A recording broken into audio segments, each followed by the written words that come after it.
just got me a superwoman. I just found me a superhuman. Got it, got what I'm looking for, yeah.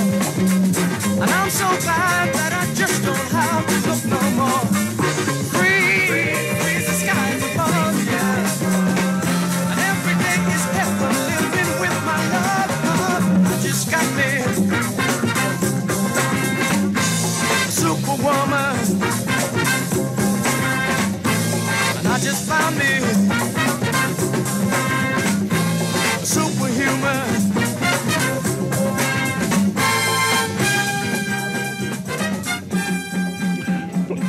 All right, ladies and gentlemen, welcome.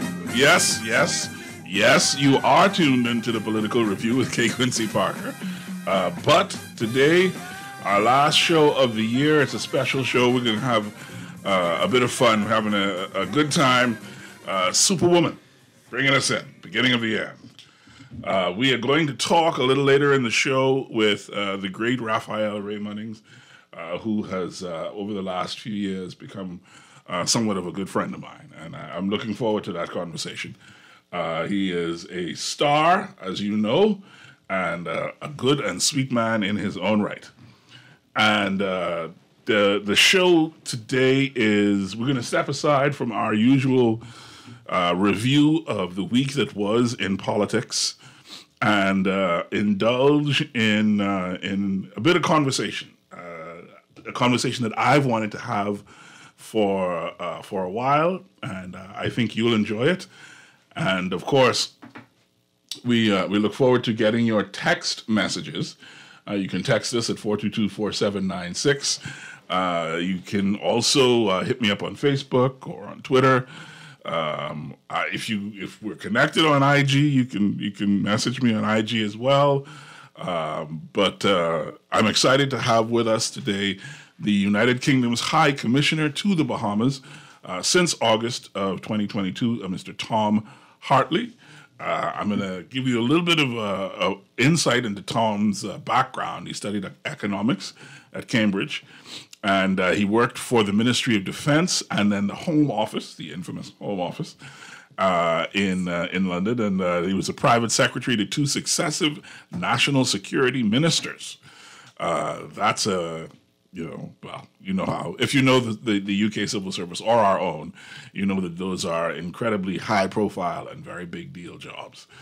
Tom joined the Foreign and Commonwealth Office in 2012, and he was posted to Lebanon during the Syrian refugee crisis, and then to Ghana to lead one of the United Kingdom's biggest missions in Africa. He's married with 3 kids, as we who follow him on Twitter are all no doubt intimately familiar. And he enjoys music, sports, and exploring new places. I've been all over the Bahamas in the couple of months that he's been here. Ladies and gentlemen, welcome to the Political Review with Quincy Parker, High Commissioner Tom Hartley. Tom, welcome. Thank you so much. Thank you for having me on a Sunday. Merry Christmas. Thank you. And Happy Hanukkah for those of your Jewish listeners who are listening as well. Yes. I hope you lighted the first candle this morning. We did something. I don't know if it was the first candle, but there was something. So the Christmas season is upon us. All manner of expenditures are being undertaken at this point, whether or not those expenditures were prepared at the beginning of the year, or whether or not they are supported by good planning. They're being undertaken nonetheless. I know the banks have seen increases in loan applications. I know that the numbers men have been busy. I know that people are spending lots and lots of money, and that's good for business. But it brings a question to mind about how we are prioritizing what we are doing with our time and our resources in the Commonwealth of the Bahamas, if you've been paying attention for the last few weeks, you know that I have been talking about how time has passed so quickly this year. This is already the end of the year, and it feels like 2022 just started. There are only 2 weeks left in 2022. It's just mind-boggling, and so I continue to encourage my listeners to take every day seriously and to live it as fully and completely as you can. Don't waste time. Don't sit too long and plan. Just jump up and, once you've got a good idea what you're trying to do, go do it. Because time is passing and your life is moving past. And if you're not out there living, then one of these days you're going to wake up and realize you're old and you did nothing. So get out there and go live. Today, I have some questions for the High Commissioner, and we're going to get right to it. The Bahamas recently attended, along with 130 other nations, practically. The tenor of the meeting, particularly from the small island and developing states perspective, was that enough promises had been made, and that it was time for industrialized countries to put their money where their promises have been over the last years. In addition, Prime Minister Philip Davis has doubled down on climate change as his own sort of personal raison d'etre, and he's gone around the world championing the need for industrialized countries to fund adaptation, mitigation, and resilience in small island developing states and in developed country, lesser developed countries and still developing countries, and it's a thing that has become sort of I don't want to call it a war cry. Let's call it a rallying cry for CARICOM states, for states in vulnerable positions in the Pacific as well, and so. The first question in relation to climate change and the relationship between the industrialized world and small island developing states, keeping it specific to the Bahamas and the UK, is whether you can share with us, Tom, what the UK has committed and executed maybe as well with respect to climate change, adaptation, mitigation, and resilience in the region. Absolutely, I can. And this is perhaps the most important thing that we can all be talking about. I think this 2022, what a year. Yeah. I think this time next year, if any of us could have predicted what has happened from climate change to the World Cup, to the invasion of Ukraine, to the hurricane, it has been an incredible year. And I think... who could have predicted that there would be a war? I know. War in Eastern Europe like there hasn't been in a very long time, and I think we're all going to need this Christmas period to reflect and to probably prepare for 2023 speeding up again and again. But Egypt, COP27 in Egypt, just last month, marked the end of the UK's presidency of COP26. And the UK has made climate change one of its most important global issues that it wants to champion and wants to commit to, and on a global level has very much been a world leader. I was thinking yesterday how when I was a boy, climate change, probably other than Prince Charles, no one was talking about climate change in any way. And now it's clearly the focus from everything when we're buying from light bulbs through to the fuel we put in our cars. It's very much front and centre. The UK, as chair of COP26, we hope did a fantastic job in moving this forward. But I think everyone recognises that there is still so much to do. When the UK took over, only 30% of the world had made commitments to reducing its emissions. By the time that the UK ended its presidency, 90% of the world had made commitments. That's 198 countries that had committed to reducing carbon emissions by 6 gigatons in the next period.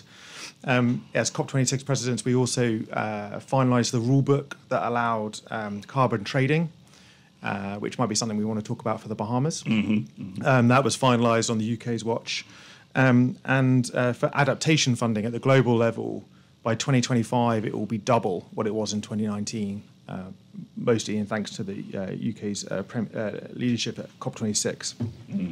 So at that kind of global level, we very much escalated it.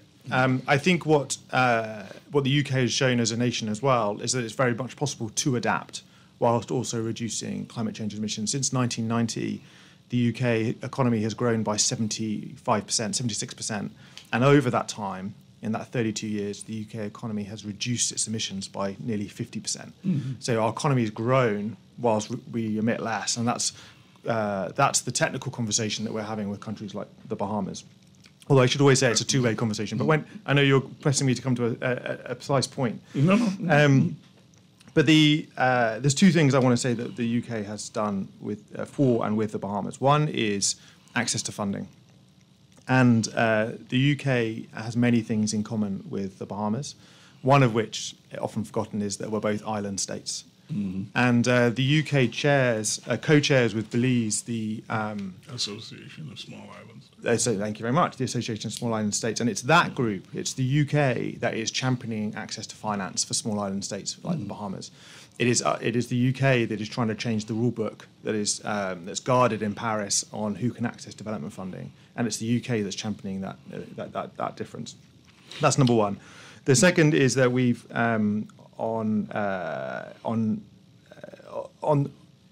so there's an adaptation question, which is how do we all emit less as our economies change, and that's very much what the UK was trying to double funding for. And then there was the kind of what the Prime Minister has been pushing and has been a global leader kind of championing on has been, the Prime Minister of the Bahamas is loss and damage. The Bahamas is perhaps one of the world's negative emitters of carbon, and yet the hurricanes are getting bigger and more frequently, and the damage is getting greater, and the 100+% GDP to debt was partly Hurricane Matthew, partly Hurricane Dorian, and then the pandemic on top of that. And if I would do the same thing if I was the Prime Minister sat in his seat saying, "Well, hang on, we didn't cause this, but we're certainly we're paying the price." Yeah, and the UK doing many things, but specifically on hurricane risk. We've set up a system in the Caribbean which allows countries to transfer its risk. $1.2 billion of risk has been transferred to this fund, so that as damage is done at a national level, an insurance payout. And last month, I announced £3 million towards this fund for water utilities. The Bahamas hasn't yet signed up for it, but it allows other Caribbean countries to transfer the hurricane risk to the water utilities, so that if you're in Grand Bahama and your water table gets hit by salinized water, that there's an insurance payout at that moment. And so we're active. But that's the issue, is that the Bahamas hasn't signed up to it. So I think there's a lot of that. I think. Well, I think if you're I think that's a conversation probably for next time you invite the Prime Minister onto the show, or one of his cabinet ministers to kind of talk about that. But I know there's a good reason, and I know it's not necessarily free money. But there's lots the UK is going to do. There's something called the UK Export Finance, which is our export bank. This UK Export Finance is the first bank in the world to announce repayment pauses, automatic repayment pauses on direct lending, so that if there is a climate change disaster, that everyone gets a reprieve. And again, this is something that the Bahamas will look at and decide whether it needs. But it's us trying to use all of our tools to trying to recognise the fact that when you're a small island developing state, you are fighting for survival. As in, 80% of the Bahamas is below 2 meters. 90% of the Bahamas is water already. As in, this is a strategic survival conversation, and the UK and the Bahamas have this as priority in common, and we're doing everything we can to make sure that it's resolved at a global level. And I came onto the show thinking that you were going to ask me about coal, and I'm kind of glad that you haven't, but I might do it anyway, because I know the Attorney General put on LinkedIn this week that the UK has approved its first coal mine. I mean, I was trying to keep it Christmassy and friendly. But coal, because coal is a whole different conversation. But please, yeah, let's open that conversation as well. I think it's a really important conversation that we must front up to. I know that for when you're sat in the Bahamas, you're looking at decisions that the UK cabinet is making, and it looks out of kilter that a country that has been so strong on climate adaptation, I mean, that would look at this. I think the context is really important, and I know I'm certain the Attorney General listens to this show, so let me speak to him and speak to you at the same time. But the UK currently has 3 coal power stations and has committed that by 2024 they will have 0. The US, in contrast, has 240 coal power stations. That China has 1,110 coal power stations and is still building them. And the UK, this coal mine is going to produce 2 million tons of coal a year. The USA produces 680 million tons of coal a year. China produces 3,700 million tons of coal a year. Mm-hmm. So the coal. What is important, I think, most of all about this coal decision by the UK is it's prompting another conversation about coal, because these are the sort of things which we must end in order to bring climate emissions down. Now, the reason that the UK has made this decision is because as part of the adaptation conversation, our power stations, we've already committed to ending them, but our steel industry still requires coal. And the steel industry itself is adapting very quickly. It's already got a plan to go to move away from coal very quickly. But in the meantime, we're still a net importer. We're still an importer of coal, and this was an economic decision in order to make sure our steel plants could still produce the steel that we need to keep the lights on, to build the airports we want, to produce the cars that we export and that the world uses as well. And so whilst we are emitting and we're getting down to net zero as quickly as we can, this coal decision was made in that context of this can still get us down to zero. It reduces the costs overall, but still allows important industries to do what it can whilst they themselves are getting down to zero. Yeah. But what it needs to do is prompt another conversation about coal power stations in the world and coal production in the world, which feels like, this is why I was thinking about it. This was what made me think about when I was a boy and Prince Charles being the first to kind of really talk about climate change. It was someone showed me a picture of me sat next to my grandparents' fireplace. And back in that time, it was the bags of coal were still delivered in Yorkshire, and we would put coal on the fire, and you look at it and it looks so outdated. It looks like this is a world that we've moved on to so much, so quickly, and I think that stands true. And I hope other countries, and I think the 2 biggest emission producers, I hope that they will move away from coal quickly as well. Do you? My only real, the Bahamas makes a very big deal about not involving itself in the sovereign decision making of other countries. An occasional comment by a minister is just that. It's an occasional comment by a minister. It's not a policy statement. But it does kind of, as you say, raise a question about coal. But I also wonder whether you might be concerned that it gives up a bit of moral ground in what is increasingly not just an economic but also a moral conversation. I don't know that. Like, for example, in the Bahamas, the previous administration made the decision to move away from burning bunker C fuel, even though bunker C fuel is the cheapest. It is also the most damaging to the environment, the most dangerous for the people who are using it, because it's so corrosive and so environmentally unfriendly.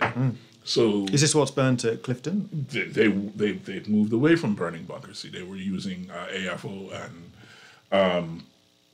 and the whole point of the new engines there was that they could also burn LNG once they'd moved to an LNG importing situation, which was a part of. But anyway, that's a long story. But the current administration has made, or at least announced the decision. I don't know if they've followed through on it, but they've announced the decision that they're going to go back to burning Bunker C. And as much of an economic decision as that might be, because Bunker C is the cheapest fuel, it's also a moral and a societal conversation, because do we just want to burn the cheapest fuel even though we're going to destroy or potentially destroy the environment around the power station and risk environmental damage on that level, and potentially put the health of the power workers at risk just because it lowers the bottom line? And I guess the question, that's just the question that I'm personally curious, as in Quincy asking Tom, is that something that you, well, I don't even know if, since it's Quincy asking Tom, I don't know if you could say, but is it a thing that occurs in the conversation at all? Is this something we should be doing? It's something that we can do. It's something that we are doing. But is it something that we should be doing? I think they're complex conversations, and I think that's the reality that we're all coming to this debate in the last 30, 20, 10, 1 year, is recognizing that you can't just stop climate emissions in one go, that we have to adapt as quickly as we can in order to save the very fiber of our nation, of our world. The world will end and will fall over unless we all make some pretty big changes pretty quickly. But the governments also have the responsibility to keep the economy going, to keep people fed and watered and kids educated and families with healthcare. And the government has to balance all of these things as quickly as it can, whilst also making the national commitment to get down to zero emissions as quickly as we possibly can. The UK's led the way on that, and I think this coal decision in the UK press was criticised as greenwashing, or criticised for losing that moral or denting the moral high ground, as you put it. I think the practical reality is that we have to do everything we can in order to reduce emissions as quickly as we can, whilst also balancing other things. And I'm not going to comment on Bahamian decisions on what it's burning and how. It's none of my business either. But it recognises the reality that we're all making those difficult choices as much as we can. There's another UN climate change conference happening at the minute called COP15, and while COP27 was about carbon emissions, COP15 is about nature and biodiversity. So one is focused on carbon in the air and acid in the water and all these sort of things, while biodiversity is recognising that the breadth of biodiversity in the world has shrunk massively in the last 30 years, that still, with all the changes we're making, more insects and more habitats and more animals are being destroyed more quickly than we're allowing them to regrow again. And the UK, again, on this is championing a scheme called 30 by 30, which is asking countries to sign up to 30% of their water and land being protected by 2030. The UK's made this commitment. A number of other Caribbean countries have made this commitment, and it's about recognising that we're not trying to get 100% in one go, but we have to keep moving forward as quick as we can, and we have to exchange technical advice as well as ambition, and hold each other to account as much as possible. Yeah, the Bahamas has a similar commitment to protecting its marine 30% of its marine resources by 2030. The Bahamas has made that commitment? Yeah, that's a government thing. Great. Is it the last count was that we were at somewhere around 17 or 18%. That's what the minister told me. Yeah, so it's a thing. And the comments about Bunker C at PPL, they weren't for you to respond to. They were just as I think they're helpful context. Context. We're all, even a country like the Bahamas, which is 90% water, 100% beautiful, has just announced the world's largest seagrass field, which is the most efficient store of carbon that we think there is in the world, plus the mangroves, plus all these things that is sucking carbon out of the air for all of us, particularly for the United States, so close. Even in that context, the country that is thriving environmentally as much as the Bahamas has still got to make difficult choices. Yes, for sure. All right, it's already 4 minutes after the hour, and I still have. I've only asked my first question, and I still have 6 to go. So let us speed up. Let us move on to the next one. That's on me. That's not on you. No, it is on me. And also, you have a VIP in the room, which is Ray here, and we all just want to listen to him. So let's move on quickly. Yeah. I'll answer the other questions as yes and no. I don't know that I have many yes or no questions, but okay. Given the state of global relations at this point, geopolitics being what it is, what are the other, aside from climate change, most pressing issues facing UK-Bahamas relations? What are our big ticket items bilaterally between the two? Yes. It's a big question, Quincy, and I think the short answer to that is the UK and the Bahamas are aligned in so many ways, and we've got to make sure that we work together at an international level to deliver policy change at international level that aligns with all our values. My job as the High Commissioner is to listen to the views of the Prime Minister, listen to the views of the Foreign Minister, listen to the Bahamian High Commissioners and ambassadors in New York and in London and Geneva, and listen to their concerns and convey them to London, and then be as persuasive as I can about the UK's vision and ambition and objectives for international policy. And when it comes to Russia's illegal invasion of Ukraine, this requires the UK and the Bahamas to stand together and to make clear that sovereign integrity comes first, and that it is legal and it needs to stop. And the impact it's having on fuel prices, the impact on food prices, the impact it's having on fertilizer prices is a way that the Russians are holding the world to hostage over this, and it's wrong. So I think the most important pressing priority is that the UK and the Bahamas work closely, work hand in glove on international issues of historic significance like that. The second, and I say second, but it drops quite quickly from when you talk about big issues like war and climate change to then these other issues. But I think UK Bahamian trade, there's still so much that we can do together in that way. I think UK Bahamas trade is still 30% below its 2012 peak, when it was 500 million a year. Foreign direct investment bilaterally is still 5.1 billion, which is huge. One of the biggest in the region, which means the private sector is doing their job. But on government-to-government level, we need to be working closely together on trade. And the UK is very proud of its private sector. The private sector is one of the vehicles by which we deliver many of our UN Sustainable Development Goals, and like our climate change goals. As in, the British companies that work overseas, they hire locally. They would hire Bahamians. It's UK companies overseas which work as cleanly, environmentally as possible. They transfer expertise, they transfer skills, and they build for the long term when it comes to things like scholarships. The UK private sector is doing a brilliant job, and I'd love to see more of them here. And also, I want to do everything I can to help the Chamber of Commerce and BIA or the Deputy Prime Minister and the Bahamas Financial Service Board export as much as they can to the UK as well. And I think since 2015, when the UK made a decision to leave the EU, that gives us much more agility to be able to have those great conversations. And so that's going to be a priority for me. And then, if I'm just so sorry. Okay. You brought it up, and I know that we're moving quickly, but I have to ask.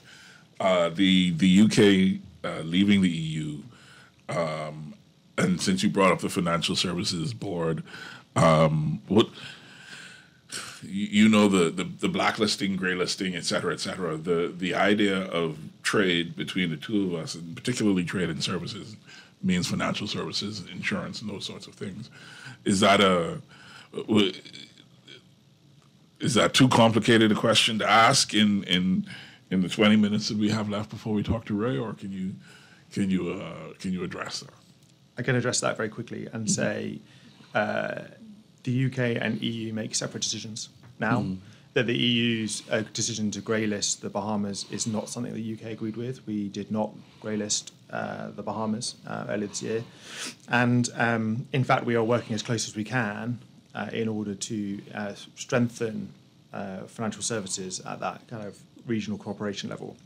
I think the government of the Bahamas and I and Her Majesty's Treasury were working closely together ahead of the recent FATF meeting, which looks at financial services and terrorist finance and things. And very pleased for that the Bahamas had a very positive result out of that, which will be announced in the new year. And so we're working. We want to be a force for good with that, and we've taken. Our city has gone on a different journey to the EU, and we continue to liberalise. That's be a conversation that we want to talk about next year, and actually it will help us have a positive conversation at a technical level. Like, so on insurance is a great example. I'll say this and then finish. But insurance is a great example where someone told me that in the Bahamas, something like only 26 or 28% of houses have home insurance, and that's because of the cost of home insurance. I'm sure. One of the reasons is because it's so expensive because of the disaster risk. The UK has faced that problem as well on our floodplains. And the City of London worked with the UK government in order to work out how a system called Flood Re, which allows the UK government to buy out the flood risk in that area, that therefore made domestic property insurance affordable for everybody else that lived there. Yeah, how can the City of London talk to the government of the Bahamas and work out how we can just share that knowledge? That's not about buying or selling, that's just about friends working together. And the agility we get by there being a High Commission here and by leaving the EU allows those conversations to happen much more fluidly. So let's look forward to the success from that. Okay, I didn't mean to interrupt you, but since I did, I'm going to jump and ask my next couple of questions now. Ray, sorry. Go for it. The Commonwealth identity. I remember growing up. Commonwealth Day was a day that we marked in high school and primary school. You know, every year there was Commonwealth Day, and is it still relevant? I'll just leave the question open just like that. Yes. I think the Commonwealth is completely relevant. I think it is. I think it is more relevant now than it has ever been. I think so there's now 56 countries in the Commonwealth, and it's a Commonwealth of equals, where whether you are in the Bahamas or Barbados or in the UK or India or New Zealand or Australia or Ghana or Nigeria or Kenya, these 56 countries come together and they make decisions unanimously, and it is with everything going on in the world, it is a time where we need allies, and we need to strengthen our cooperation. And I think the Commonwealth completely allows us to do that, and does it on things that are important at a family level, on education, on climate change, on youth empowerment, jobs for youth, on the social aspects of international cooperation, which are so important. Scholarships is another one. Judicial services, you name it, and there's a Commonwealth scheme ready to support it. So I think the Commonwealth is as relevant as it's ever been, and I think when I arrived in week 3, when Her late Majesty sadly died, this was something that became to me so clear that the empire that Her Majesty inherited and the Commonwealth which she passed on were so fundamentally different in design and fundamental in the balance of power. And I think that's such an incredible part of Her Majesty's legacy, is that that's what she brought us to, that 56 countries can now come together in that way, which is, I think, a third of the world's population, and countries that have had nothing to do with the UK historically. Togo joined Togo joined this summer, and these are people are queuing up to join the Commonwealth because of its relevance. So I think absolutely so. But it is on us all. It is on me as a Commonwealth citizen, and Ray and you, Quincy. We've got to make it important. What can we expect from His Majesty King Charles? I can't believe I'm saying His Majesty King Charles. It's been so long that it was Her Majesty. She had, was it 70, 76, 70 something? Yeah. It was insane. What can we expect from His Majesty? You will, of course, have seen the treatment of social media and some of the less flattering portrayals, but that's to be expected. But from a country partner, what should we expect? So I had the pleasure of meeting then Prince Charles in 2018 I hosted him during a 5-day royal visit to Ghana, and as all of us as public servants, our job is to sink into the background and to facilitate, but to leave their Royal Highnesses. It was Duchess of Cornwall as well, and actually Prince Edward was in Ghana at the same time. So we had these 3 royals, and our job was to let them serve. And I think that was my great observation of His Majesty, now King Charles, was his heart-deep commitment to wanting to serve and wanting to make a difference for people. He started each day and worked through every meeting and finished late at night, constantly asking, what more can I do? How can I help? How can I introduce you? Or what difference can I make? Or how can I take this forward for you? And I think still in Ghana, 4 years on, there's still fruit bearing from that visit in 2018. And the role of a sovereign is different to that of a crown prince. I think we've all witnessed. I think we all witnessed that 10-minute interview just after Her late Majesty died, where for me, and I say this with all respect, I saw Prince Charles become King Charles kind of on TV in front of us. He sort of he looked kingly, and I think the role of the monarch is to coach and to advise and to warn, which is a slightly different role to that of the Prince of Wales. And I think but I think what we've seen in the last, it's only been 3 months since Her Majesty died, is that public service commitment continue? As in, I don't think there's a day gone by where I've not seen him out at hospitals or at schools or in around the UK wanting to make a difference and wanting to serve day in, day out. And I think Her Majesty's example, which is her legacy, which is about public service. I think we're all witnessing King Charles live up to the same. That's a hard legacy to carry on, though, because she did exemplify public service, and to be the new guy, and to try to run at the same speed that she was running after 70+ years. Yeah, that's a tough ask. Well, welcome to my world, as in to be silly, but absolutely everyone knows that being the new person in the job is tough, and if you have to follow the legacy of Her Majesty, then we all must keep King Charles in our prayers, and let's hope he does lives up to absolutely the standard of Her Majesty and more. The BBC.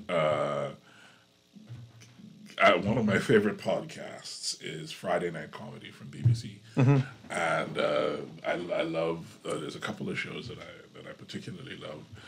The News Quiz is probably my favorite quiz show, and you know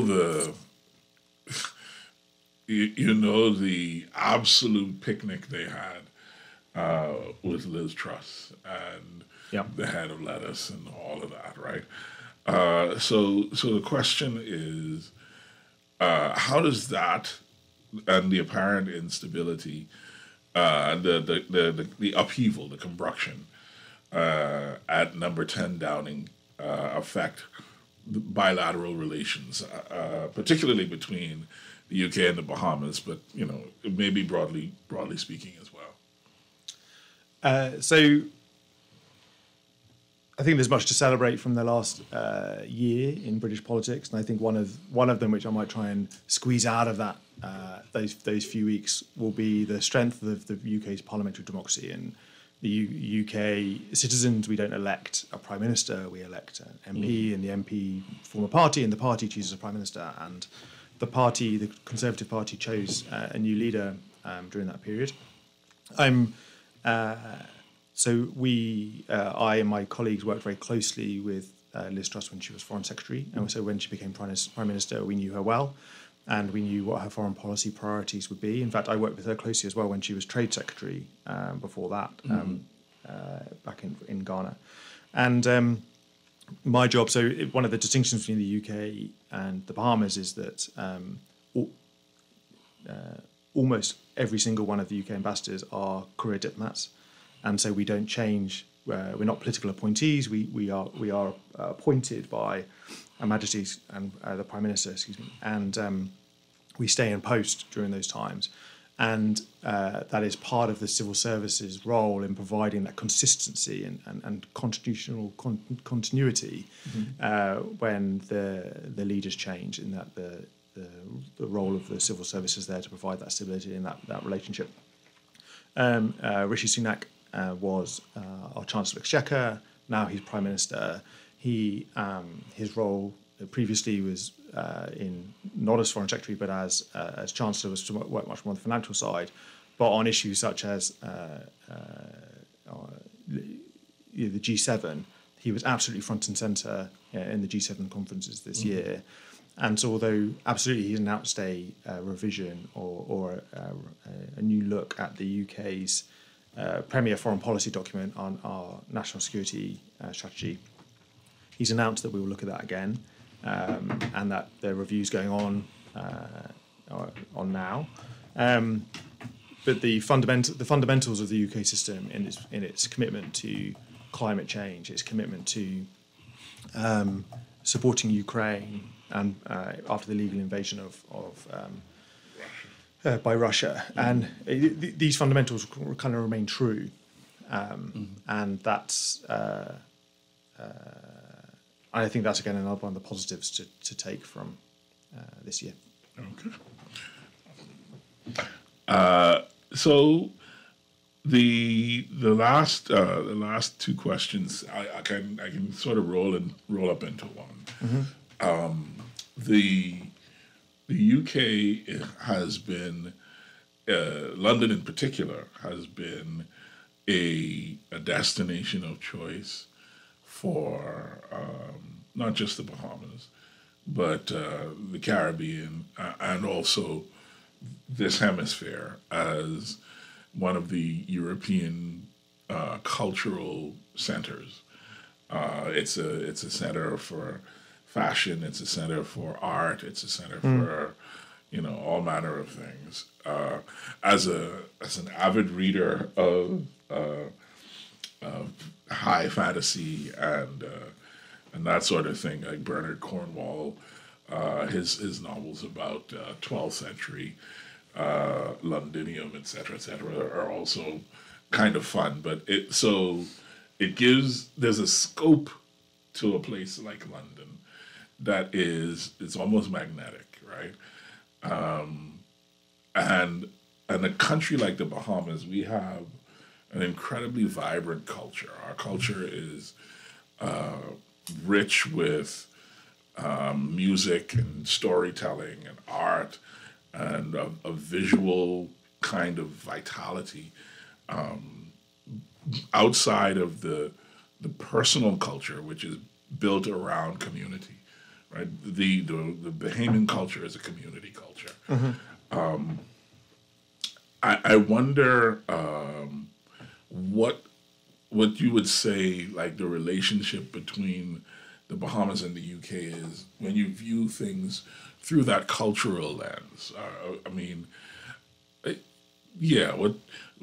I'll leave it open as that, without trying to direct the question anymore. Thank you. So earlier, when I was, you caught me in a monologue about the UK's priorities in the relationship. I think the bit that I wanted to say that was that we ran out of time for is that after international politics, after climate change, after trade, as well as these things, that my final priority is absolutely the cultural exchange at every level between the UK and the Bahamas. It has been the Caribbean has been one of the most important cousins of the UK in every way for as long as ours and our forefathers have been alive. And I think one of the things I want to do in the next 3 years is to share and rekindle that as much as possible. I look at the Notting Hill Carnival, and I'm so excited about Junkanoo this year, and I see the similarities, but I also see the differences, and I don't see a story about the two, and their roots and the excitement around them. But I think I can recognise that in South London and beyond, there are huge communities which would understand and would celebrate Junkanoo far more than I'm going to this year. But also on scholarships, so many of the cabinet here studied at the University of Buckingham or got called to Middle Temple, or and have got their law degrees in the UK. And my job is to make sure that the next generation of Bahamians have that choice and opportunity to go to the UK to study as well. And same in the military, that the Commodore King and many of the leaders at the Defence Force studied at Dartmouth. As part of the 50th anniversary of independence next year, that celebrations around sport or maybe about sailing is an opportunity for GB sailing and to come and learn a thing or two from Bahamian sloop sailors and for these sort of exchanges to kind of happen. And I think this is the fun stuff, right? This is us, we're having technical conversations about trade or about climate change or about war, which are fundamentally important to the kind of world we're in. To many of us at a human level or a family level, it's the cultural exchange that it is what the UK means to Bahamians and what Bahamians means to the UK. And we've got to foster that as much as we can, and let's make sure that the 50th anniversary is a great excuse to do that as much as possible.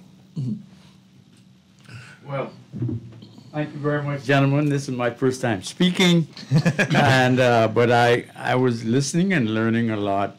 But what happened is, and of course, I'm going to make the first introduction formal to, of course, welcome you, High Commissioner, to the Bahamas, and we're going to.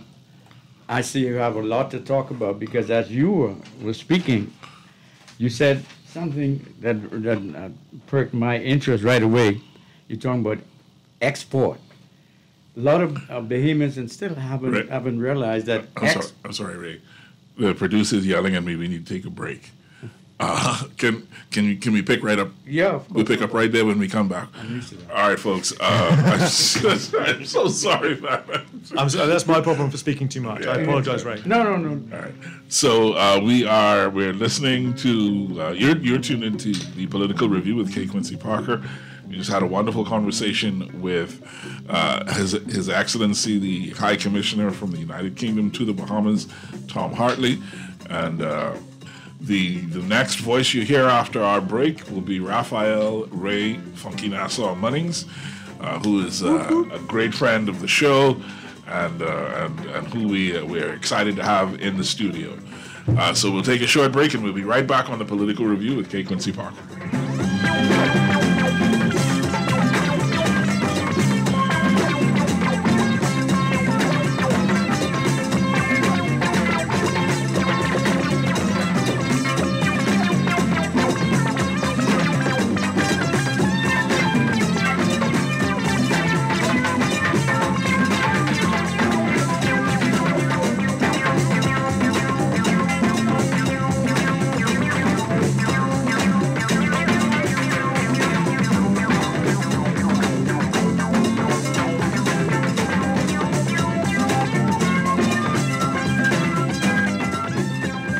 1 in every 4 people in the Bahamas face some level of food insecurity. Through our annual Feed 5,000 program, AML Foods remains steadfast in our commitment to help those struggling with hunger and will donate $5,000 to provide holiday meals to families this Christmas. But we need your help. From November 14th to December 19th, show your support and donate at the register at any Solomon's, Costrite, Solomon's Fresh Market, Exuma Markets, or Domino's locations in New Providence, Grand Bahama, and Exuma. Together, let's put an end to hunger. Love the show? Want to give your support? Become a sponsor today. Call 302-2300 for our rates and packages. That's 302-2300. Become a sponsor on Guardian Radio 96.9 FM. Fresh news, smart talk, all day. The holidays are a time for reflection on the year past, reconnecting with family and friends, and indulging in brand new experiences. No matter what your holiday may bring, at Rev, we want to remind you to do it together. Play together, watch together, be together. Take time this Christmas to connect with the people and things that really matter. And let Rev take care of home for the holidays. Merry Christmas, Bahamas! This Yuletide season, start a new Christmas tradition by joining Bahamas Faith Ministries by donating toys, gifts, and school supplies for the Hope for the Holidays Christmas promotion. Hope for the Holidays brings joy and happiness to the faces of children without at least one parent because they're serving time in prison.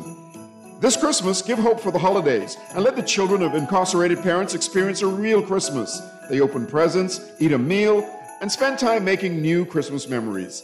Hope for the Holidays gives incarcerated parents the opportunity to have their kids blessed with gifts and lifelong memories, giving them a newfound joy and motivation to make the necessary changes in their lives to be a positive and supportive role model for their kids. Toys, gifts, and funds for Hope for the Holidays can be donated at the Miles E. Monroe Diplomat Center. Hope for the Holidays Christmas promotion, proudly sponsored by Guardian Media.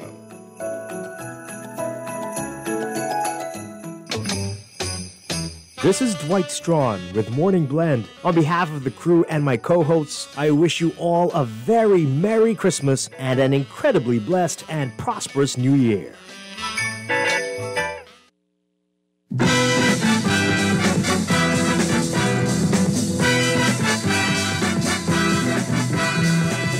Education in school told the difference between the wise and the fool. Yeah, the teacher looked at you and then she said, you might as well be dead. You might as well be dead.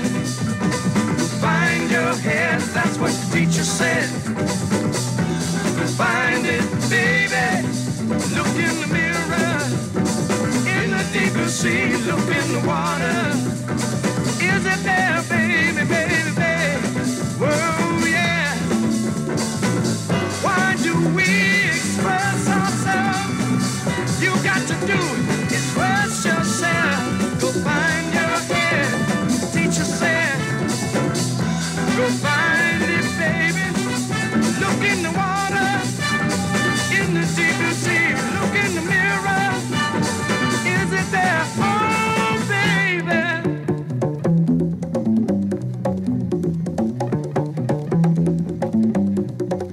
All right, folks, welcome back to the Political Review with K. Quincy Parker. Just had a wonderful conversation with His Excellency Tom Hartley, the British High Commission to the Bahamas. Tom's going to stick around and poke a question or two, I'm sure, at our next guest, who is the inimitable, the indefinable, the ageless, and magnificent, His Excellency in his own right, Raphael Ray Munnings. Ray, welcome back to the Political Review. Well, thank you very much, Quincy, and you're too kind, actually. But I don't know that I'm kind enough, but it's, Yeah, I know you've been called worse, but it's all a part of entertaining. Yes. So, I started to say, and I was listening to His Excellency as he spoke earlier, talking about the climate and all all the other things. But he mentioned the economy and exchanging with the Bahamas and the economy, and then you helped it even more by saying culture. Mm-hmm. People don't realize that entertainment is something you can export. And culture is something that you could export. We don't have to, because a lot of time we have been importing, we're so close to the United States, half an hour on the plane and you're in Miami or Fort Lauderdale. But we have so much that we can export musically. And we proved that point 53 years ago in 1970 when we exported our music, Funky Nassau, to the world. But I just haven't been able to get the people, my people, or our people here to understand that you can export music. As a matter of fact, in the early 70s, like I said, I had the same manager as Bob Marley for about 10 years. Don Taylor was his name. And the music that they exported was one of the biggest exports to come out of Jamaica. I mean, for many, many years, they exported the music and the talent going there to work, and not only in the UK, but all over the world. But the way they did it, instead of sending the music like we normally would do to the US first, they would send it to Europe. And it really got appreciated there because they have a great musical appreciation, especially in London. London town is too doggone cool. That's another story for another day. But we really, like I said, can package dance and music and culture and export it to the world. We haven't been doing that. I did it we've been doing it very subtly with New Orleans for the last almost 20 years. We would do the Jazz and Heritage Festival every time we went, which was, for me, was about 10 times within the last 20 years. And we would take about 50 or 60 people with us, which would include 25 of those would be would be Jonkanu players in their costumes and the music. And we would have a stage show that we present to an audience 2 weekends when they have the New Orleans Jazz and Heritage Festival. It would be the last weekend in April and the first weekend in May. And they would have, on those 2 weekends, it would be 500,000 people on the fairgrounds, quote unquote. And whenever the Jonkanu would come on stage, we'd start performing the regular music. But once the Jonkanu hit the stage, it was quote unquote over. No matter who was on, they had to let the stage cool off for at least half an hour after we came off because it was too hot. The people enjoyed it so much that to see all the people on stage with the colors and the costumes, and that happened every time. So, like I said, the export, that has to export. And the other problem that we've been having, of course, PRS is the Performing Rights Society here that's in charge of all of the airplay and I've been affiliated with BMI for the last 52 years, 53 years. And as am I, oddly enough. Yeah, you're BMI, good. Yeah. But when I say good, meaning PRS has been handling all of that for the Bahamas for the last, from what I can remember, like I said, I decided at the time to go with BMI. But what, I so far, just in the short conversation, I could see that Tom and I got a lot of homework with that whole thing, with the intellectual properties and how do you, like I say, there's so much talent here that needs to be exported to the rest of the world. And I think we can make the UK the gateway for that to transpire. So that's my quick introduction to the conversation. So we could take it from. Oh, that's the. Is that you're showing us a picture of a gift earlier today of just that, an export of music to the UK. Yeah, but I think you're exactly right, and I think first of all, Quincy, thank you so much for inviting me on the show, and thank you so much for inviting me on a show whilst one of my heroes is on it. I think I was late to it, but I've been listening to the beginning of the end since Fatboy Slim put Funky Nassau on an album in 1999, and I never believed the day that I would actually get to meet the musicians who and the leaders who put that together. I think I completely hear you that that music and art is something that can be exported. I think perhaps my reply would be, I think it's being exported. Perhaps you're just not getting paid for it. Well, not true, but I mean, it can be. As in, I'm listening to it, and as a teenager, and I'm listening to you, and people, and I think you see the influence. You see the influence of your music, of Junkanoo, of art, and I think it's about packaging it. And I had a tour of the new cruise terminal earlier this year, and there's going to be a Junkanoo museum at the cruise terminal, and I thought it's so important because unless you're Bahamian or in the Bahamas long term, how do you ever get to learn really what Junkanoo is? And I think having a place where you can come and you can study, and the same for, hopefully one day there'll be a single building where there's a national museum where I can come and look at all the national museums in one go, because I feel like I just want to soak up the Bahamas, and I'm going to help you, Ray, export more and more as possible. Well, that's going to be something that I will not let you not do.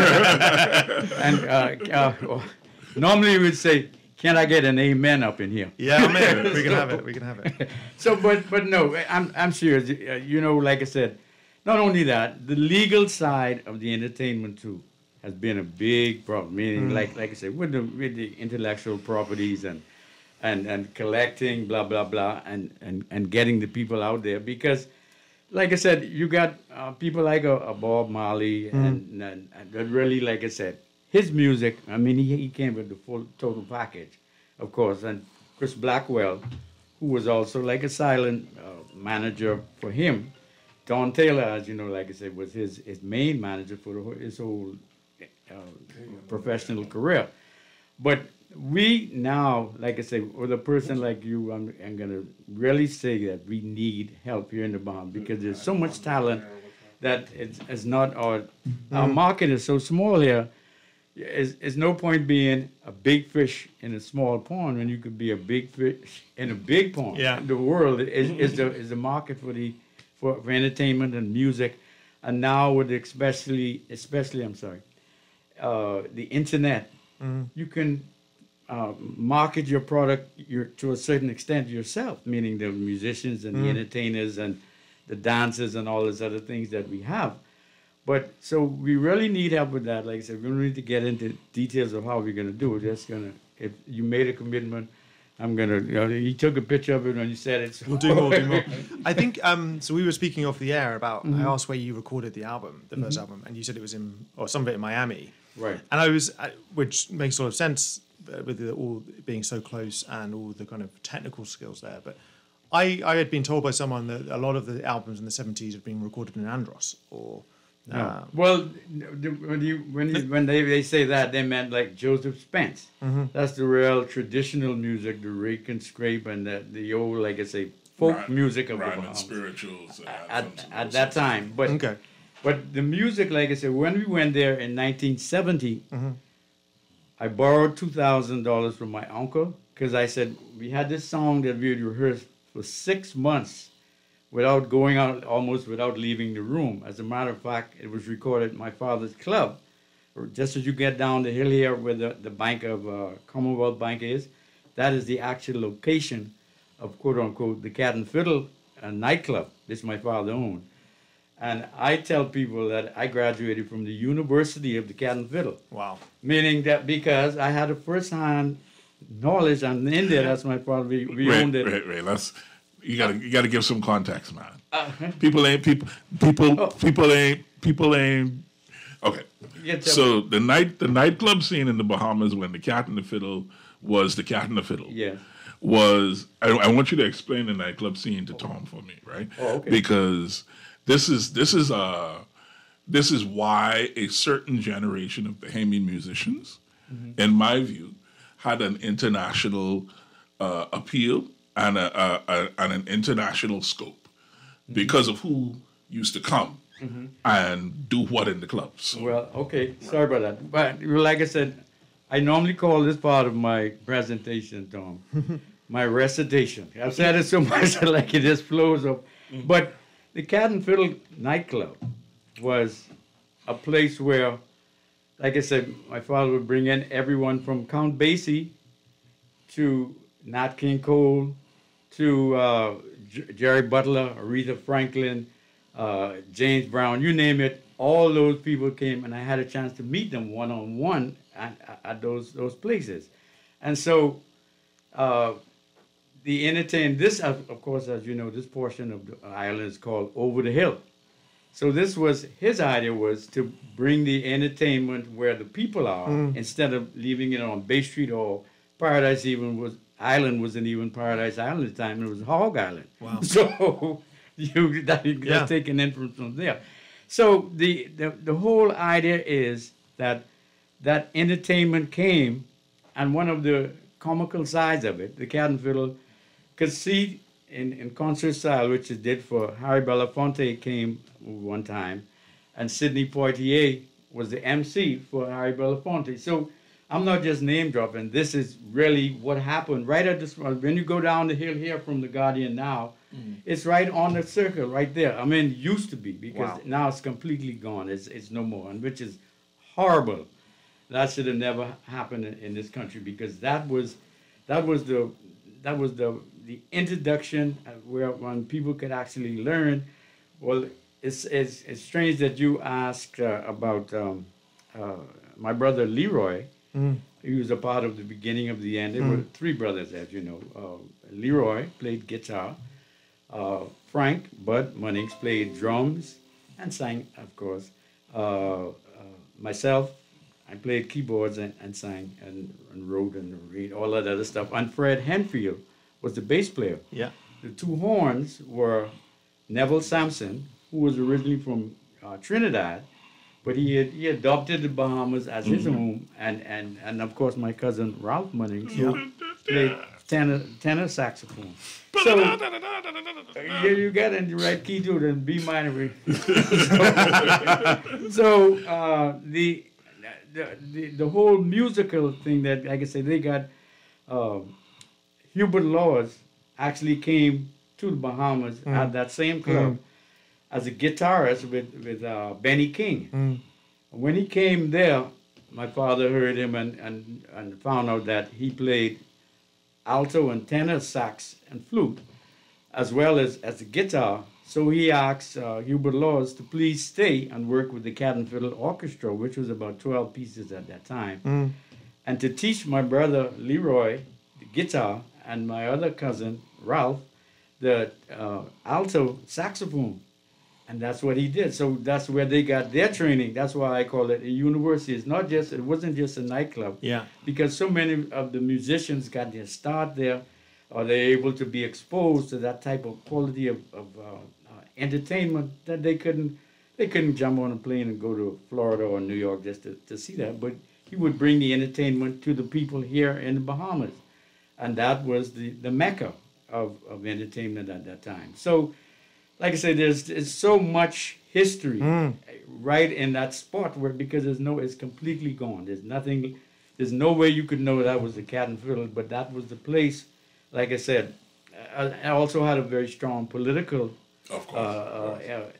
influence as well, and influence, because although my father he wasn't out front with the politics, he was behind the background and support all the time. That once you're turning over from one government, from the pending government, from the quote unquote the UBP government, to the first in 1967, when they had the first majority rule government come on and take over. So there's I don't want to, because now I was looking, I take over the conversation, but no. It is so much that it's so exciting. I'm loving this. This is great. Yeah, but I'm saying, this is like having lived it. Yeah. And that was the second part. I was about a teenager then. I was about 12, 13 when that club opened. I started with my father at another club, which was on East Street, which comes down the hill from Watermore Candy Kitchen. And that was called the Silver Slipper nightclub. And the same thing. That's another, like I say, I started there when I was 4 years old. Wow. Because my father had another 12-piece band there. So I could, and I don't know, I'll name drop Harold McNair or Lil G. Actually was here. He's from Jamaica originally. He played tenor and alto, great tenor, saxophone and musician. And he stayed here for about 10 years, and then he moved to London, and he actually passed it over there. But he was such a great jazz, he sang as well, but he more concentrated on the tenor and flute. So I guess you can Google him later when you get home. But there's so much that, like I say, it's like, I'd say that so far you've been heaven sent. Now the jury's still out on that, but your work is cut out in all the areas because you're talking about the climate change and all that stuff. That is very, very necessary and very relevant. But we need a lot of help with the music and the cultural side. I feel you can get an exchange going, get some of your people coming here to experience our music throughout the whole 700 islands. 700 islands in the sun, 700, count them one by one, yeah. This is a place where I call home. I won't leave this place for all of Solomon's gold. So it goes to come Fantastic. Down, baby. So we're inviting people to come, because a lot of people, when Funky Nassau first came out, they wanted to ban it off the radio. Why? Because we're saying Funky Nassau. So I told them, there's no point closing the barn gate after the horse is already out. It was already all in Billboard, Castbox, and Record World, but they said, no, we can't let that go because you heard they saying Funky Nassau. I mean, and the person that actually did a record saying Nassau ain't going funky was King Eric Gibson. Yeah. Now, King Eric was one of the more popular local musicians at the time.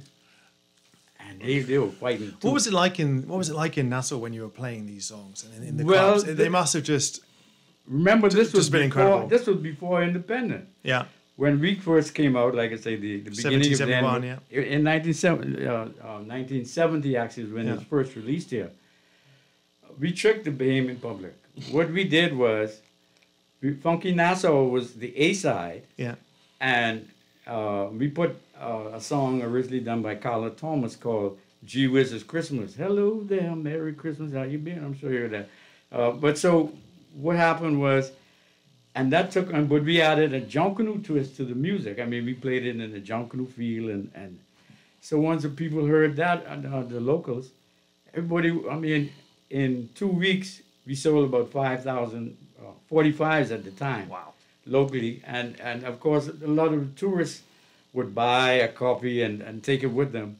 So someone was here. Were you represented at that time? Did you have an agent, or was this you guys? guys? You guys selling it? Yeah, we were just. People would come off the back trunk of the car into Bay Street, and you'd be like, "Quick, buy my 45." No. What it was at the time. I don't know if you've heard of Sir Charles Carter. His father had the biggest record store on Bay Street. Cody's Record. And Carter's, it was two actually, one his son and him. But at the time, he was the person who had the record store. So we would go, every time I went there, he would say, "Yeah, you better bring me 5 records." I'd say, 5 records? So in half an hour later, you call back, say, "You better bring me another 5." I said, "Why don't, Mr. Carter, buy 51? No, bring me 5. Well, anyway, Smart businessman. Yeah. That's an idea of how that whole thing went. And so, by chance, someone bought a copy of the 45 from him on Bay Street, took it to Miami. And Miami, there are a lot of Bahamians, as you know, living there at the time. And they came... someone took a copy and put it on the jukebox called the Elks Lodge. That's like one of the lodges, a lot of Bahamians over there. So they would go there after work that's a watering hole for them. And so the DJ from the leading black R&B station there, WMBM at the time, Fred Hanna was his name. And I tell you, it's my recitation, I know it good. And so he wanted to say, he went in there and he heard the song playing on the jukebox. So he went over to the jukebox. He said, "How could this record I like it so much, but how could it be playing on? I'm the program director at the radio station. I haven't heard this. Yeah, amazing. So he went over there and asked the club owner, please loan me this record. I want to take it to the radio station and have some fun with it, playing it and ask people like a trivia question. Can someone guess who this is? Of course, I went on for about 4 days. No one could guess. Really? No Was the A-side the 4-minute version, or was it like the full part 1 and part 2? Yeah. Okay. Yeah. Well, let's quickly. Like I said, we can need a couple more episodes. This will be chapter 1 for you and me. I'm sorry. But I'm the beginner. Let me tell you how that happened. This is the beginning of the beginning for me. The beginning of the beginning. And so, but anyway, how that happened was, gee whiz, Christmas was on the flip side of Funky Nassau. So we were telling the Bahamians, now in January, once that we're gonna flip it over to the real music that we wanted you to hear. You love this thing and you bought it, blah, blah, blah. But when we flip it over, it's gonna be Funky Nassau.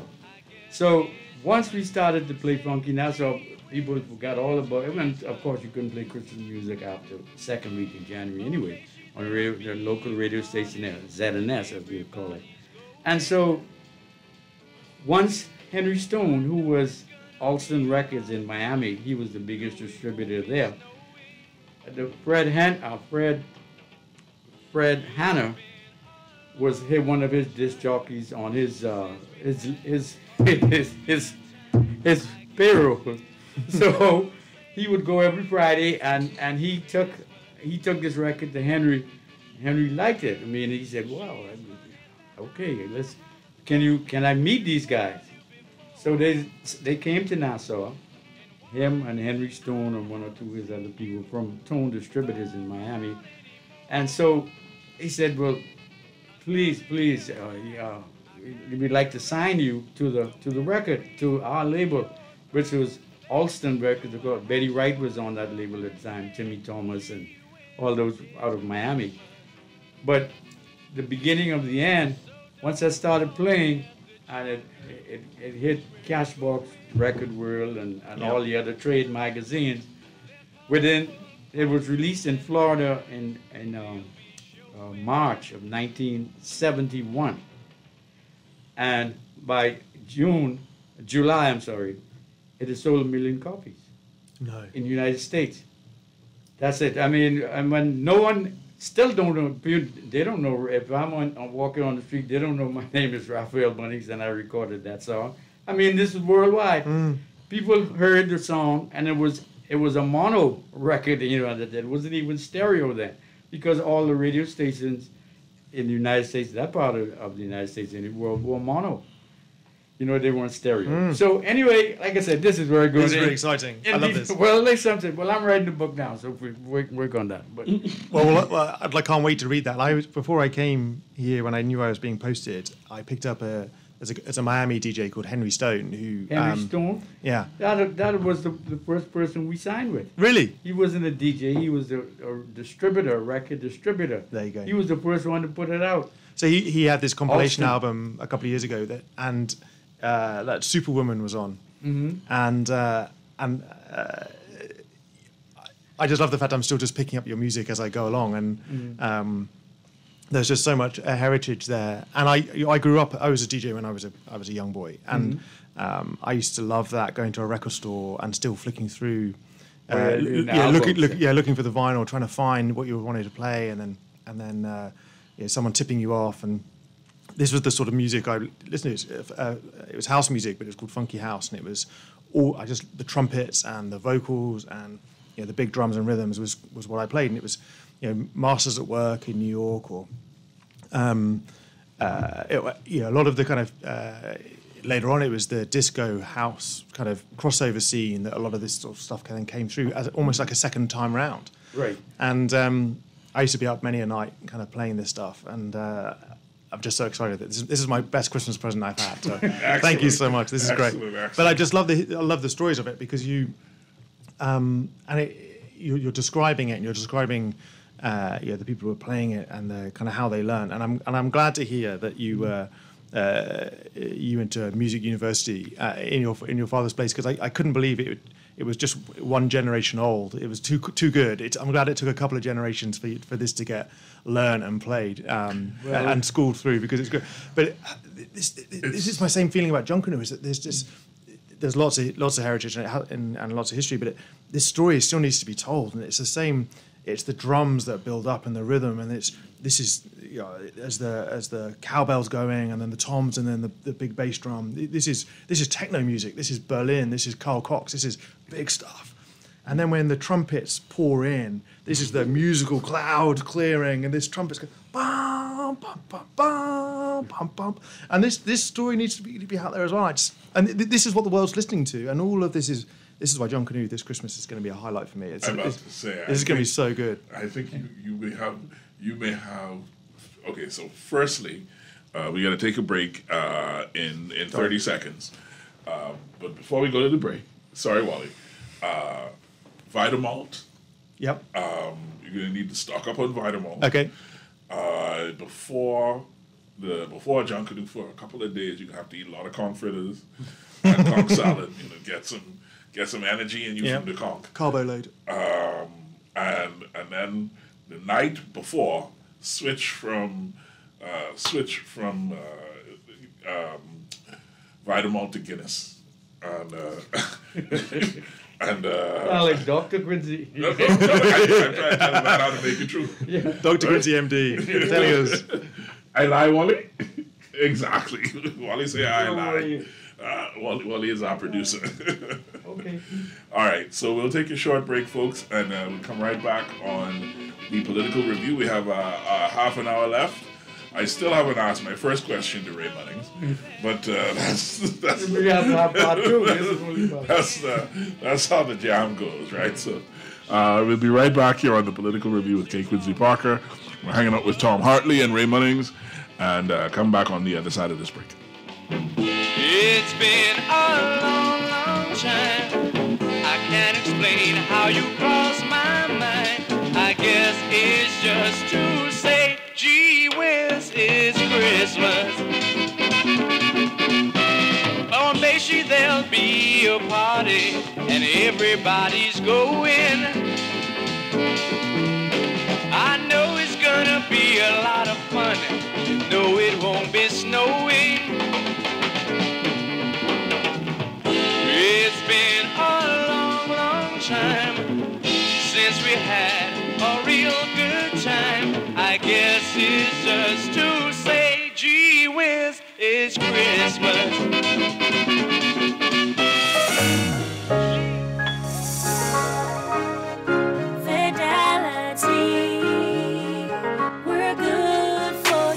I used to think of the bank as my personal ATM machine. If I wanted a new car, new furniture, a weekend trip to Miami, no problem, just max out the credit card or top up my loan.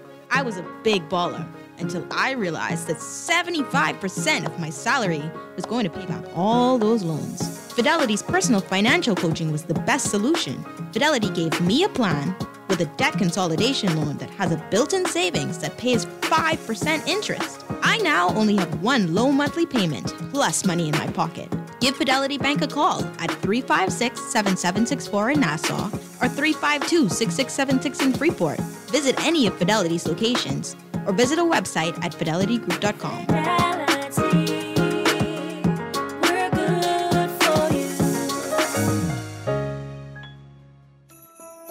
This Yuletide season, start a new Christmas tradition by joining Bahamas Faith Ministries by donating toys, gifts, and school supplies for the Hope for the Holidays Christmas promotion. Hope for the Holidays brings joy and happiness to the faces of children without at least one parent because they're serving time in prison. This Christmas, give hope for the holidays and let the children of incarcerated parents experience a real Christmas. They open presents, eat a meal, and spend time making new Christmas memories. Hope for the Holidays gives incarcerated parents the opportunity to have their kids blessed with gifts and lifelong memories, giving them a newfound joy and motivation to make the necessary changes in their lives to be a positive and supportive role model for their kids. Toys, gifts, and funds for Hope for the Holidays can be donated at the Miles E. Monroe Diplomat Center. Hope for the Holidays Christmas promotion, proudly sponsored by Guardian Media. 1 in every 4 people in the Bahamas face some level of food insecurity. Through our annual Feed 5,000 program, AML Foods remains steadfast in our commitment to help those struggling with hunger and will donate $5,000 to provide holiday meals to families this Christmas. But we need your help. From November 14th to December 19th, show your support and donate at the register at any Solomon's, Costrite, Solomon's Fresh Market, Exuma Markets, or Domino's locations in New Providence, Grand Bahama, and Exuma. Together, let's put an end to hunger. The holidays are a time for reflection on the year past, reconnecting with family and friends, and indulging in brand new experiences. No matter what your holiday may bring, at REB, we want to remind you to do it together. Play together, watch together, be together. Take time this Christmas to connect with the people and things that really matter. And let REB take care of home for the holidays. Merry Christmas, Bahamas! Happy holidays from Guardian Radio AM with C.A. Nuri. Have a beautiful and wonderful Christmas.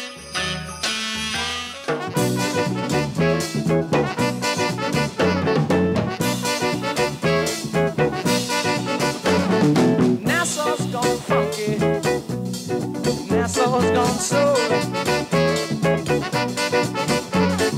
We've got a doggone beat now. We're gonna call our very own. Nassau Rock and Nassau Road. Nassau's got a whole lot of soul. Feel alright. Mini skirts, maxi skirts, and afro hairdo. People doing their own thing, don't care about me or you. Nassau's gone funky. Nassau's got soul now. Oh yeah. And we got a doggone beat now. We're gonna take care of business too. Listen to the drummer playing his beat. Listen to the bass man, go get that same groovy beat.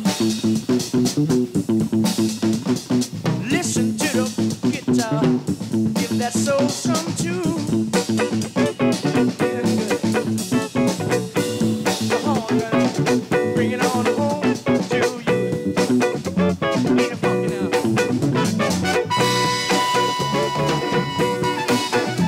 Oh yeah. Funky.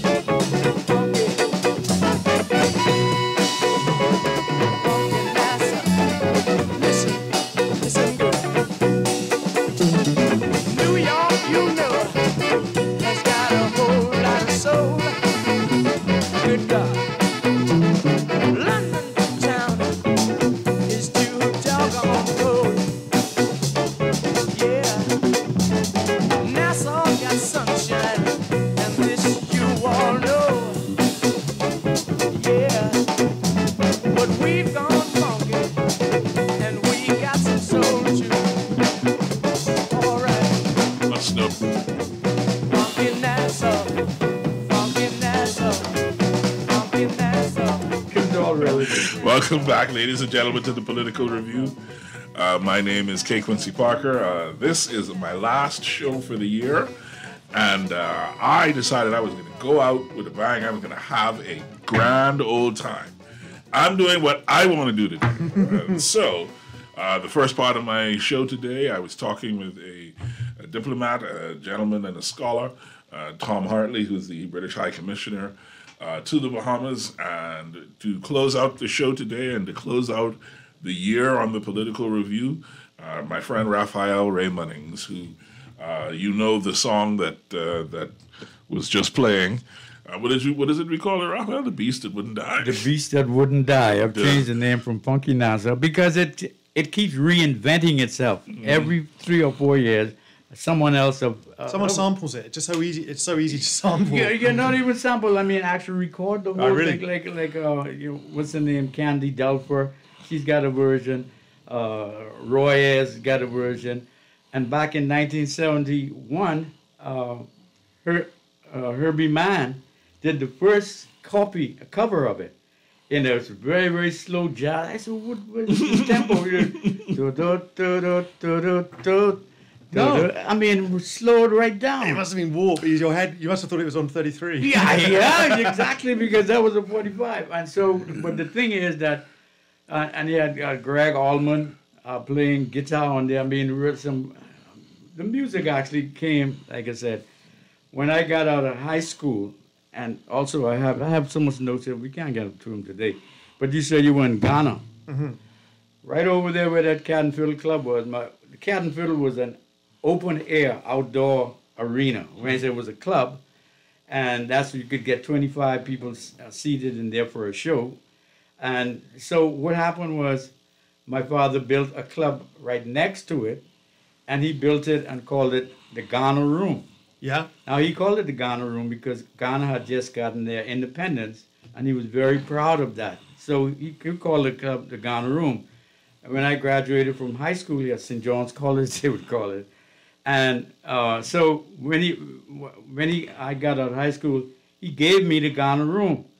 So as to open as a club. I was an indoor club. And a very good friend of mine, Sir Charles Carter at the time, he approached me about putting a show in there called the Young Bahamian Show, where no one had that many records out at the time, and so we would on Fridays he would invite the groups that didn't have any recordings to come in and play. He would record it and then take it up to ZNS and doctor it up so it'll be ready the next morning to play on the radio. So really? Yeah, like Jay Mitchell and the other locals that really became household names in the country after that. And Smokey 007, all those would come and play on Friday evening there. And then it would play the next morning on the radio calling it the Young Bahamian Show. And so there's so much history. Cool. That's why I'm saying that I graduated from the University of the Cat and Fiddle. Yeah. And it was a training ground for a time for exposure of the music for the people that had it and didn't have. But a lot of those people now have already passed on and never had a chance to really hit the world market the way, because when I look at people and I would see people like Lord Kitchener and Lord Brymer and Good Morning, Mr. Walker Sparrow and all these people. He also had, for a year, Byron Lee's orchestra played in the Cat and Fiddle. And another very great Jamaican, Carlos Malcolm, he had when they started ska, and they were supposed to put If I Had the Wings, I was supposed to have been in the Thunderball movie as when James Bond had this gadget on that he just flew away. That would have been the theme song. All those movies were done here with Bond, and I had a very sneak preview. If you blink, you'd miss me in the Never Say Never Again. Yeah. But my father had one shot in Thunderball. So there's so much history that is. I mean, things are all tied in. It's so amazing that the recordings from the Ghana rooms would be recorded and shown. Have you ever found those shows again? Well, Charles, he still, most of them he would have, but I'm talking 1969. Yeah. So I found a radio show from the 80s where someone had put all of this sort of music. Yeah, no, it was French actually, but this sort of music, and someone had found the recordings of this weekly radio show and had put them all on the internet. And it was incredible to kind of find it because it was so raw again. Even the master recording just sound different. And sound different being on vinyl as well. It'd be amazing to find the originals of these. Sir Charles did that at that time and has them all, a lot of them cataloged. As a matter of fact, I think when Bob Marley was here to perform, he did an interview with Bob, and it just went missing. They couldn't find it. I mean, that was the only live thing that he did one-on-one with Marley when he was here. Mark Carter is who you want to talk to. Okay. Mark is Sir Charles's son. Sir Charles, having passed, would have left Mark in charge. I think Mark is in charge of his estate in terms of the audio and whatnot. So he'd be able to help you find those things. And Well- they would be fascinating, I agree. Yeah. Hopefully, this is just a big, like I said, the information that I'm giving you, I lived it. And it's the same second-hand information. I was there from 4 years old Yeah. to now. Yeah. And like I said, that's an era that the Bahamas has gone through with the music and talent that we've lost so much. And like I said, people, of course, have gone on. And but we gotta try as much as we can to retain or to get back as much as we can. Well, And it's see, but that's the history. thing, though, Ralph. This is my problem, Raphael. Is that the thing that made y'all so good was a confluence of events and circumstances that number one, it can't be repeated. So you can't make that lightning strike twice in the same place, right? You had the clubs, but you also had a black music and pop music scene in the U.S. that was very vibrant, but also very mobile. Those people came here as part of their circuit. Exactly. So they would come. They would do a couple of weeks in Nassau, and then they go do a couple of weeks in Florida, and they do a couple of weeks in Georgia and whatnot. And so all of the popular and talented R&B, jazz, pop music came through, right? Even people like Ray Conniff's orchestra and these guys, right? They would come, and so these guys had people like Ray them. They had this musical education almost on a carousel, right? It's this, Ray Charles. Okay, I learned what I can learn from Ray Charles. Otis Redding. I learned what I learned from Otis Redding. All right, Johnny Hartman. Okay. I learned what I can learn from Johnny Hartman, right? And so there was the Cat and the Fiddle, the Silver Slipper, the Zanzibar, and these places, the Conch Shell, all of those clubs, the Jungle Club, which is still crazy in Foxville.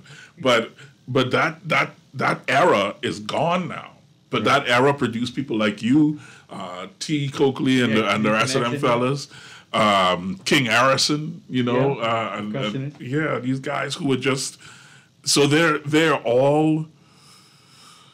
They're almost their generation is almost like an outlier, and what you have now, which is one of my questions for you, Ray, is you can't, as I say, I don't think you can make the lightning strike again. Yes, I can. But yes, I can. Right, okay, all right. Well, how? If you have the stones to claim that you are God, show me how. Well, how much time you got? We have 13 minutes. Wally said we have 13 minutes. I'll count about 3 minutes.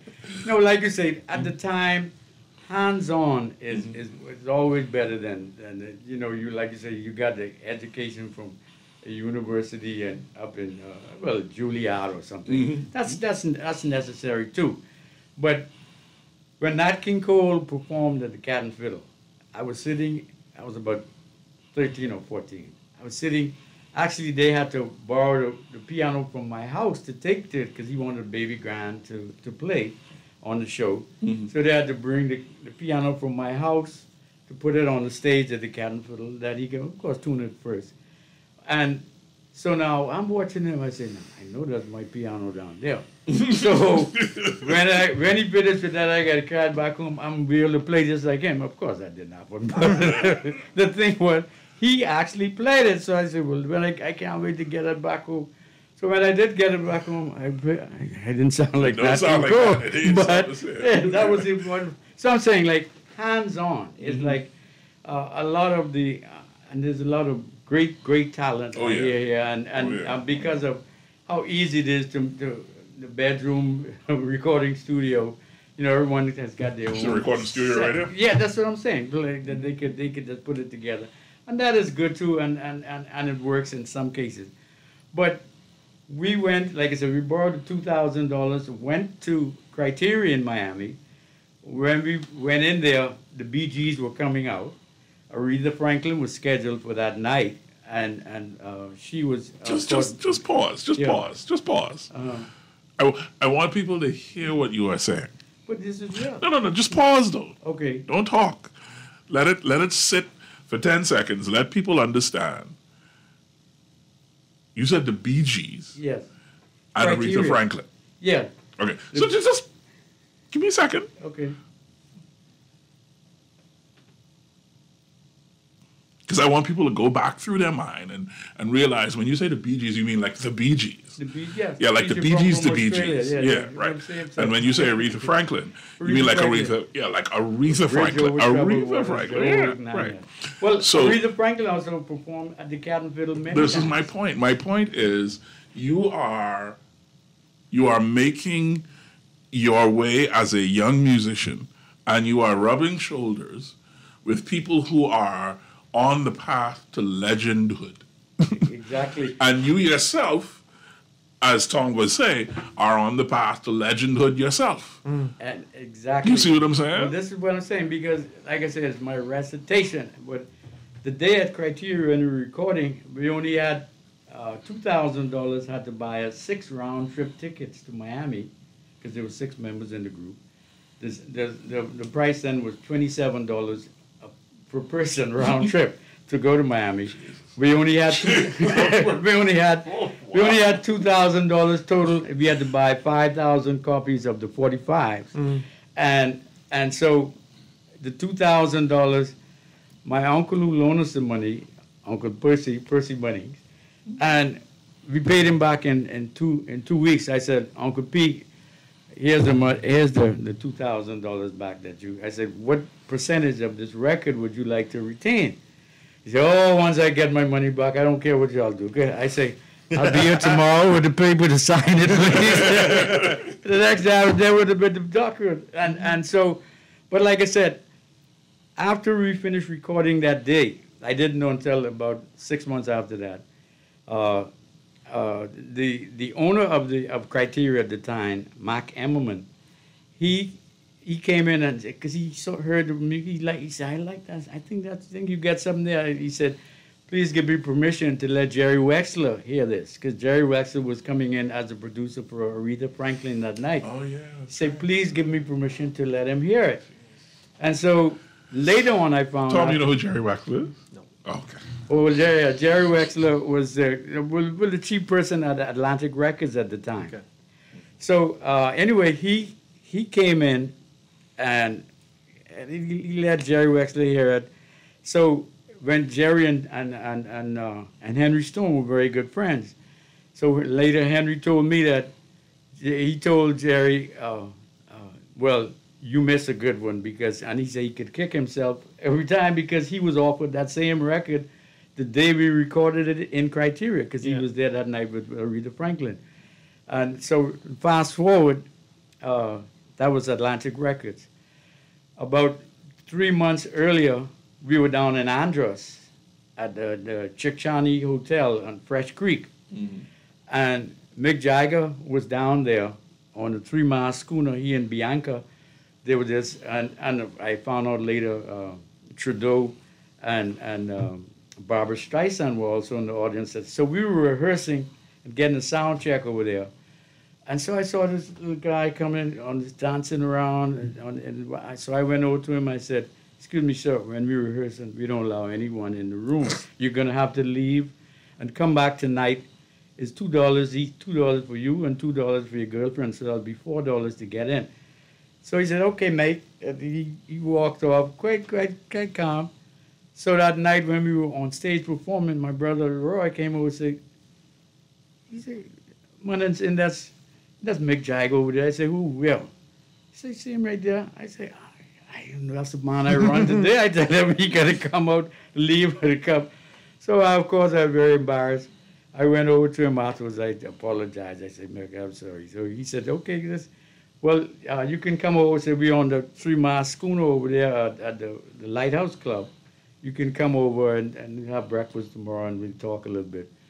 So we only had one copy that we had as an acetate from Criteria at the time. So I took the record over there and put it on. He nearly dropped all overboard. He's dancing so much that he really got excited.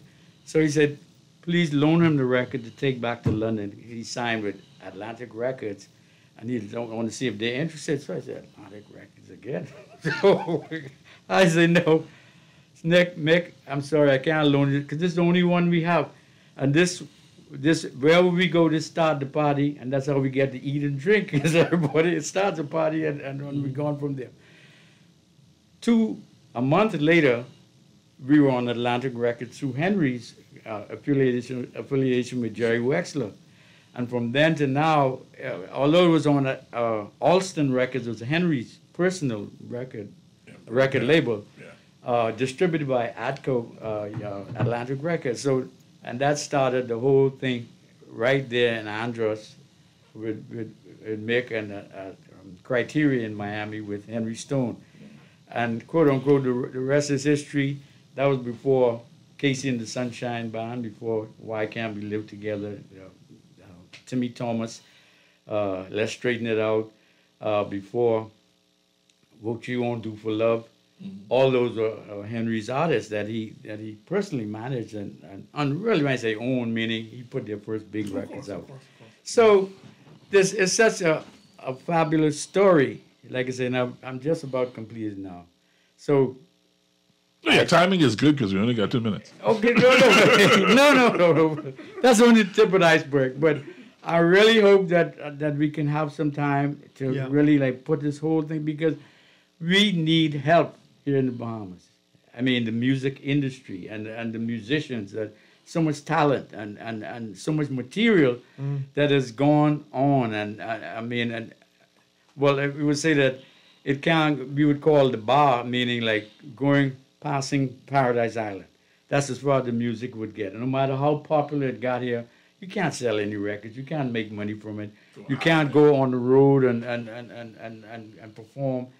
As you know, a lot of people don't realize you don't really make money from record sales and airplay on the radio, BMI, or the PRS. You make money when you perform on stage and you can draw the audience, but in a big market where you can go on stage and do that. But that has been the story of our life at the beginning of the end because two things. One, Don Taylor, like I said, Don Taylor went on to manage, not went on, but while we were there too, to Bob Marley, Prince, Marvin Gaye. All those were his artists, and we were booked on two of those. Well, the first busing across Babylon, we were booked on that. The whole tour got canceled because Bob broke his toe or something. That's playing soccer. I remember that. Yes. And so, but we were booked on the 26th tour. Marvin Gaye, we were booked on that first tour. What's Going On tour? We were booked on there. Booked on the Babylon by Bus tour. Yeah. But we couldn't go because, and then the Marvin Gaye. That's insane, man. No, but I'm saying this is that's why the group broke up because we couldn't get off the rock. And 52 years later, no one still don't know. They hear the music and love it, but no one knows who they were or who they are. Yeah. And the music is still, that's why I call it the beast that wouldn't die because it is still vibrant and is more popular now than it was. Bring that back up, really. Yeah. No, I'm asking Wally to play it again. Oh, the music, yeah. The beast that wouldn't die. The beast. Ladies and gentlemen, please put your hands in your pockets. Yeah. So, like I said, man, this has really been great for me. No, and me, sir. Thank you. Fantastic. And thank you, too. And, of course, Quincy. But there's so much more, but now moving ahead, like when you said the economy, that turned the light switch on because, like I said, actually I'm working on. I can't divulge what it is I'm working on, but the idea is you do all this music, and then you don't see the residuals the way they should be happening. And this is 50 next year when it's the 50th anniversary of the Bahamas independence. It will be the 53rd anniversary of Funky Nassau. It's 53 years old next year. So that song is a whole mood, though. Yeah, I'm saying, well, like and them. That's how it got side part 2 with the guitar solo. We say now we got to take G Whistler's Christmas off. We can't put that on there. That's got it. So we went back into Criteria and just put on his solo on part 2. That's how that got it. You're a musician as well, right? No. Well, you love music, is obvious. It was DJing was my way into music because I couldn't find out one way of a flute to another. But yeah, it's this drum solo here and the bass guitars coming in. All right, folks. Apparently, that is how we're going into 2023. Fantastic. Thank you very much, Tom Hartley. Thank you very much, Ray Munnings. You're welcome. Thank you, folks. God bless you all. Enjoy the Christmas season. Go to Junkanoo. Behave. Valley Boys in your belly. I know you Saxons. So good. I know you Saxons are going to be screaming and cussing at me as I drive along, but Valley in your belly anyway. Yeah, Richard, I talking to you. And so we're going to see you folks next year. I'm trying to have, should I sound? I want my first show of the year to be something special. So make sure the second week of January, make sure you tuned in. It's going to be big. I'm excited about it. Good for you. All right, Tom, thanks again. I really appreciate your time. Merry Christmas. Fantastic. Thank you. Ray, God bless. Thank you too. And of course, enjoy Gee Whiz, it's Christmas. Forgive me for this. Wally, cut the music for 1 second. Is Nassau still funky? Actually, it's funkier. Yes, it is. Well, like I said, but funky. You said it. It's funkier. All right. It's from funkier Nassau. See y'all later.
Thank you.